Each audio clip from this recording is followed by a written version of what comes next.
Stop being so stingy with money, it makes you look poor. When we got married, my husband used to praise me for being frugal and a good wife. But in just 2 years, he changed completely. You're too poor for me. I'm going to live with my wealthy mistress, so let's get a divorce. Is that so? How rich is this mistress? It seems you're under the impression that you're supporting me, but you're sorely mistaken. This actually makes things easier for me. I'll gladly divorce you quickly. I'm Emily, a 30-year-old housewife. I met my husband, Tom, 3 years ago through a mutual friend. Tom pursued me strongly, and we started dating soon after. We got married after a year of dating. At that time, I was a receptionist at a major department store. And Tom worked for a large corporation. Although we didn't have a ceremony, our marriage was envied by many. I quit my job to become a full-time housewife. Tom's mother was a housewife and a saver. And he wanted me to stay home and manage the household as well. Tom, having lived at his parents' home until marriage, had no experience with household chores. But after marrying me, he did most of the cleaning and laundry, saying he didn't want my hands to get rough. He treated me like a princess. And his desire to care for me was clear. Emily, you're so beautiful. Stay just the way you are, he used to say. I tried to reciprocate his feelings by being frugal and managing our finances well. After a year of marriage, we were blessed with a lovely son. Tom took paternity leave and was actively involved in child rearing, even earning the nickname of a hands-on dad from those around us. To show our son in the future, Tom bought an expensive diary for us to record our parenting journey. He initially wrote about our family and child rearing enthusiastically. Eventually, Tom stopped writing in the diary after about 6 months. But I continued, hoping to show it to our son someday. Tom's attitude changed drastically around the time our son turned 1. He stopped doing household chores and participating in child rearing, which he had initially taken the lead on. He even started to criticize and complain about my parenting and housekeeping. Sigh, your cooking tastes poor. And can you dress our child in better clothes? Our house feels so poor, it's depressing. Where had the husband who praised my frugality gone? Moreover, he began coming home late, and our family rarely had dinner together. On weekends, he often went out alone. When asked where he was going, he'd say he had to go out because our house felt too poor. He even kicked me and our son out of the bedroom because of the baby's night crying. Reluctantly, my son and I started sleeping in the living room. Eventually, he even stopped holding our son. One day, after sending Tom to work and finishing cleaning and laundry, I was preparing to take our son to the park when the doorbell rang. Yes, coming. Peeking through the intercom, I saw a woman I didn't recognize standing there. I regretted responding without checking who it was, but since I had already replied, I decided to come outside. Good morning. Do you know who I am? The woman, dressed as if head to toe in brand names, asked impudently. I'm sure I don't know anyone like her. As I pondered, she started talking. The answer is, I'm Tom's girlfriend. So this child is your son. And you must be his wife. I was baffled by this sudden encounter. I couldn't just believe what this woman, who had appeared out of nowhere, was saying. For now, I need to talk to my husband, so please leave. I said, but she refused to go, insisting, I'll wait until Tom comes back. Leaving it to him will just drag things out. I couldn't let this conversation go on at the front door forever. Reluctantly, I let the woman in. After hearing what I have to say, you'll probably want to break up, but it seems you don't have much money, and you have a baby, so you won't let go of Tom, will you? She began. Right then, my son started crying.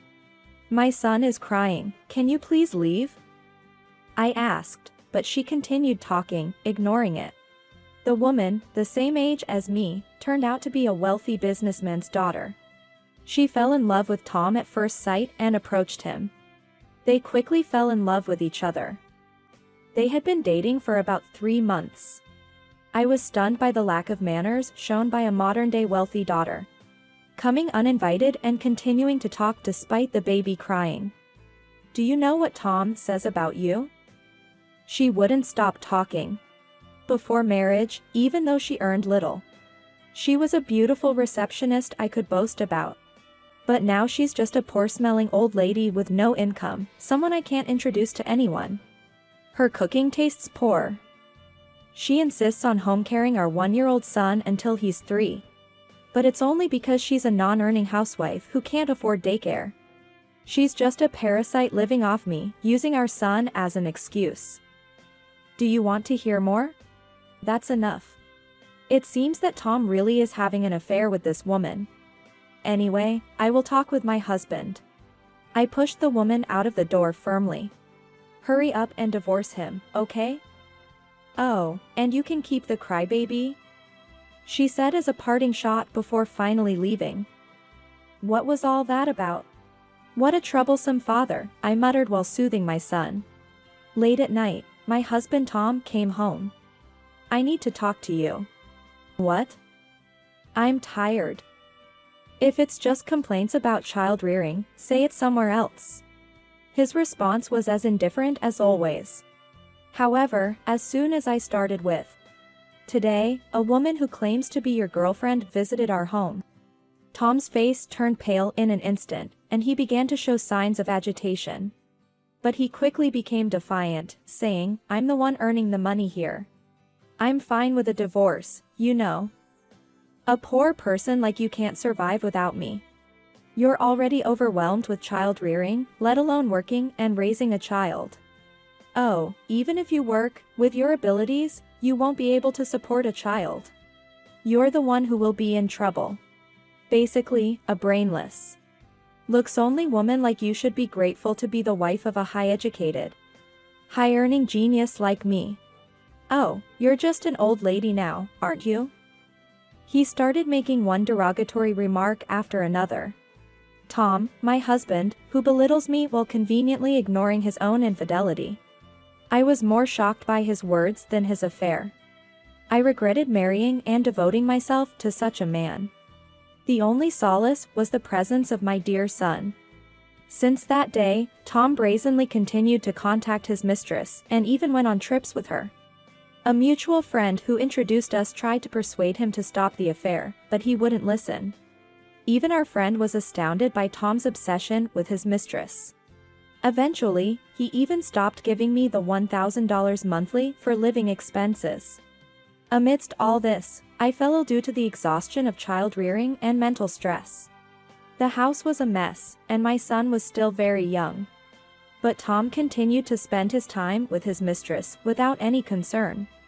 With no help from Tom, I resorted to using local childcare support services and housekeeping services to manage somehow.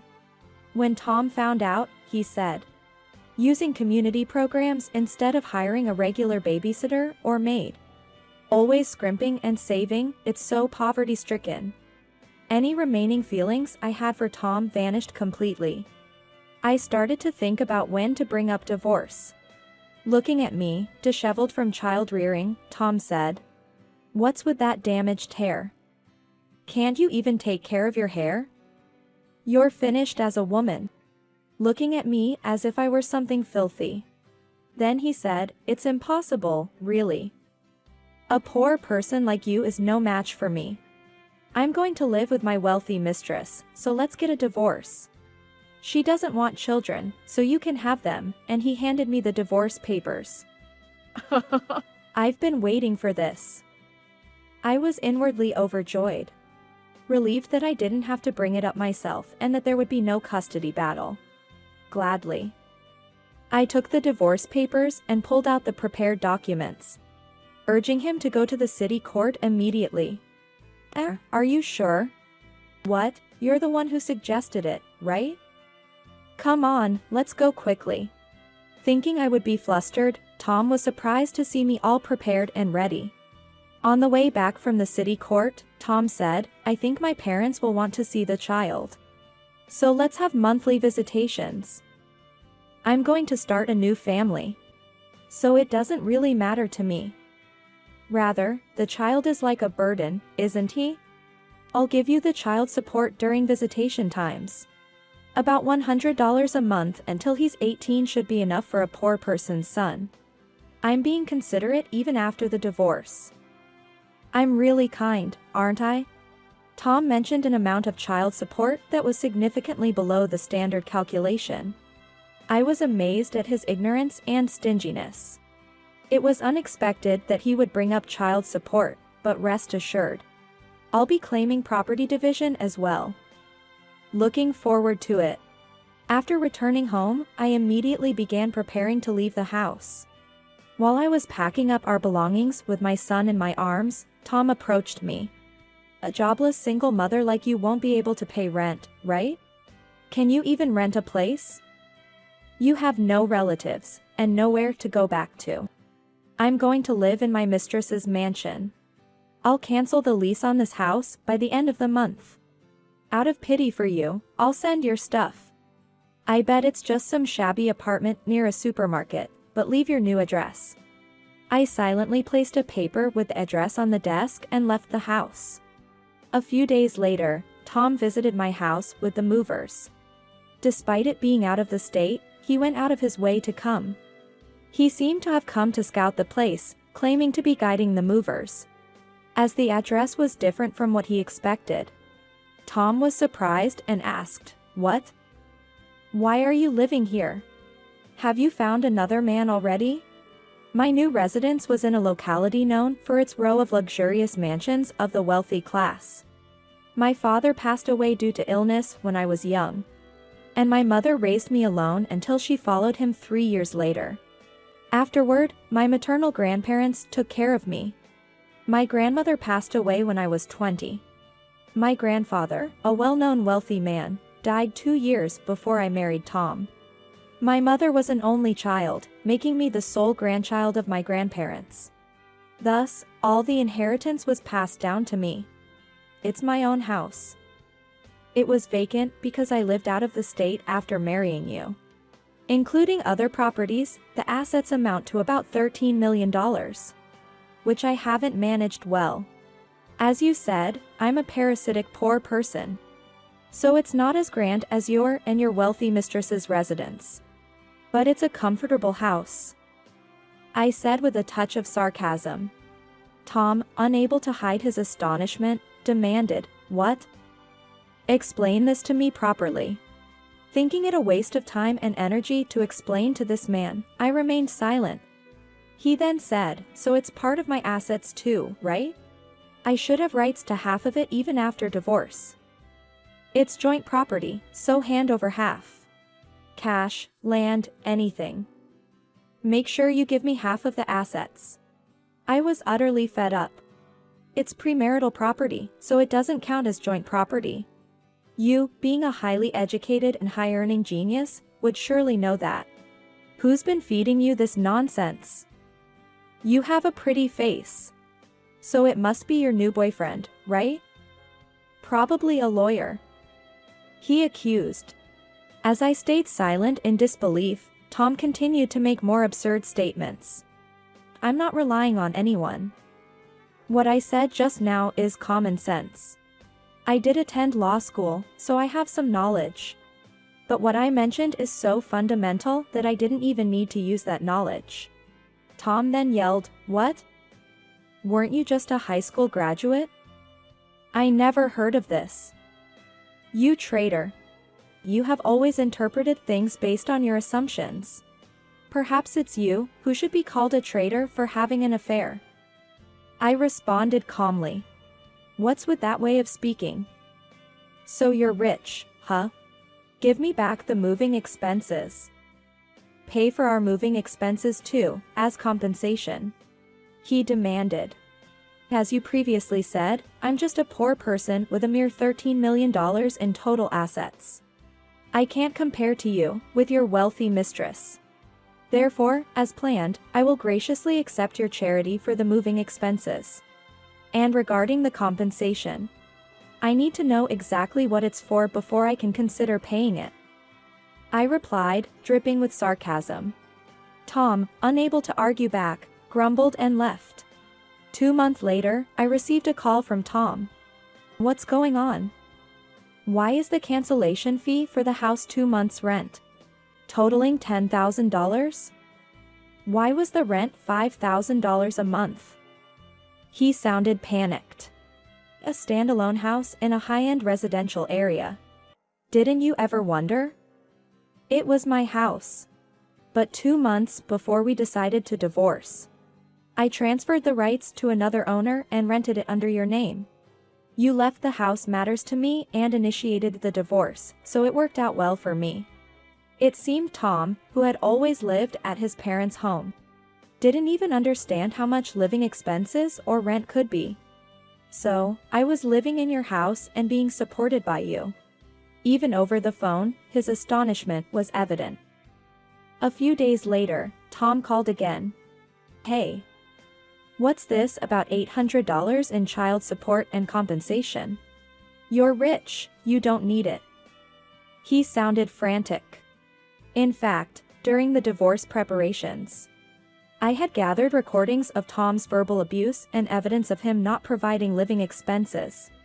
The luxury diary Tom had prepared had inadvertently become a record of our child's growth and Tom's verbal abuse.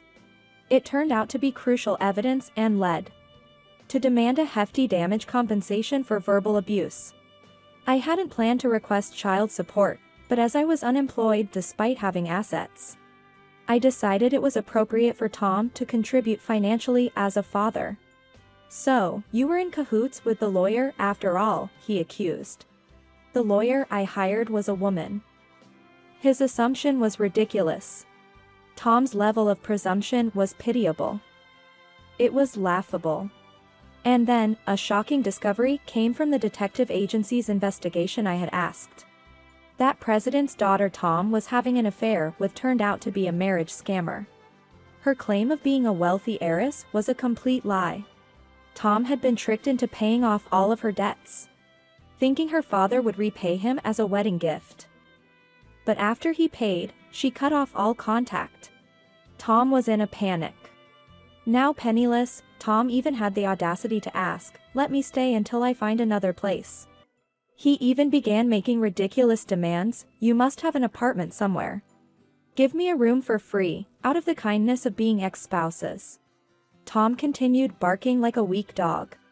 Knowing it was pointless to argue, I listened silently and then said, "I believe you have received the notice, but I have appointed a lawyer. Please do not contact me directly like this. If you wish to have visitations with your son, please apply for visitation mediation." I then ended the call. I blocked his phone number, email, and all other means of communication. The thought of not having to listen to Tom's nonsense and complaints was a relief. 3 years after the divorce, there has been no contact about visitations. Honestly, I'm relieved. I never want my son to meet his father or his father's family and relatives. I don't want him to be influenced by their presumptuous nature. I never want to see or let my son see my ex-husband again. I still hear about Tom through mutual friends. In the end, Tom lost all his assets, struggling to pay child support and compensation to me, and living uncomfortably in his parents' home. His presumptuous nature led to troubles at work, resulting in his dismissal. He now works day and night at a low-paying job. Despite his past criticisms of my appearance, his hair is always unkempt, and his shirts are always wrinkled. Meanwhile, I built a new house on a different piece of land. As Tom knew about the mansion, I live there with my son now. I sold the mansion and properly managed my other assets, earning a steady income from them. I cherish the precious time with my son who is growing up every day, and we spend our days happily together. Additionally, as my son started kindergarten, I re-enrolled in the Faculty of Law. I had given up in my youth, but now I am diligently studying to become a lawyer. The compensation from Tom is being used diligently for my tuition. Inspired by the cool female lawyer who helped me, I want to become a reliable woman and make my son proud to have me as his mother. life is still full of possibilities ahead. I've erased my ex-husband from my memory. And I'm looking forward to enjoying various things in life with my lovely son.